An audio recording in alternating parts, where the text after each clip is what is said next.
Well, good morning, St. Matthew and all of our Facebook friends. I'm out in one of the 17 or 18 parks inside the city of Columbia Heights. Today I'm at McKenna Park. McKenna Park sits between Jefferson and 7th Street, and it is just north of 47th. And it's a park that has two baseball fields. It's in the winter, it's got two skating rinks. In the summer, it's full of people playing volleyball. It's got a wading pool.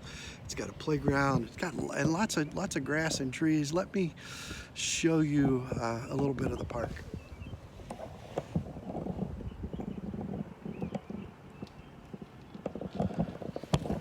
All right, it's got some history as well.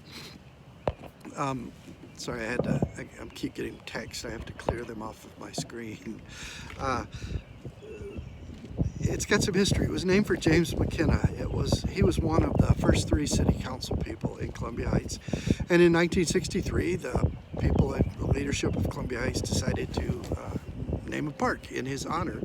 And when this park was being developed, they had enough funds to clear it and grade it and kind of make it flat and make it usable, but they ran out of money and didn't have enough funds to put grass in it. And so it was just sand and dirt. And anytime the wind blew, the sand and the dirt was blowing into the neighbors' yards, into the neighbors' homes. And so, as you can imagine, there was a little bit of an uprising among the neighbors, and they had a public meeting and talked about, gave their complaints. And as is so often the case, when the public outcry is loud enough, they magically found enough funds to put grass in the park. And so now we have this beautiful green tree-lined park.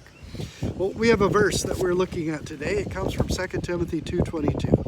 It says, "Flee the evil desires of youth and pursue righteousness, faith, love, peace, along with those who call on the name of the Lord out of a pure heart." It's 2 strong words there, flee and pursue. One of the 2 topics we're covering this month is the idea of self-control. Self-control often involves running away from those things we need to run away from those things that are harmful to us or harmful to the people around us. We flee. But self-control also involves running towards those things that are good for us, pursuing those things that are good for us. Here Paul lists words like righteousness, faith, love, and peace. All very worthy things. But let's look at one of them, pursuing this idea of righteousness. Now, the Bible uses the word righteousness in 2 different ways. One, there's this righteousness that is given to us freely because of Jesus' perfect life and his innocent death. God just declares us righteous. He says, Jesus is perfect sacrifice for your sins. You are righteous. But the Bible also uses this word righteous or righteousness to talk about the things that we do. Maybe a way to look at that is it means doing the right thing. Doing righteousness means doing the right thing.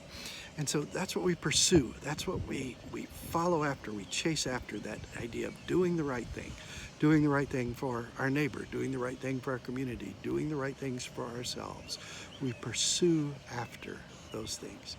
So between now and the time we do our next points from the park, I don't know where that one will be. I've got 3 or 4 left, I think, that I haven't done yet. But between now and then, let's try that idea of chasing after doing the right thing. Just be looking for opportunities, be running towards opportunities to do the right thing. And we'll see you again for our next points from the park. God's blessing to all of you.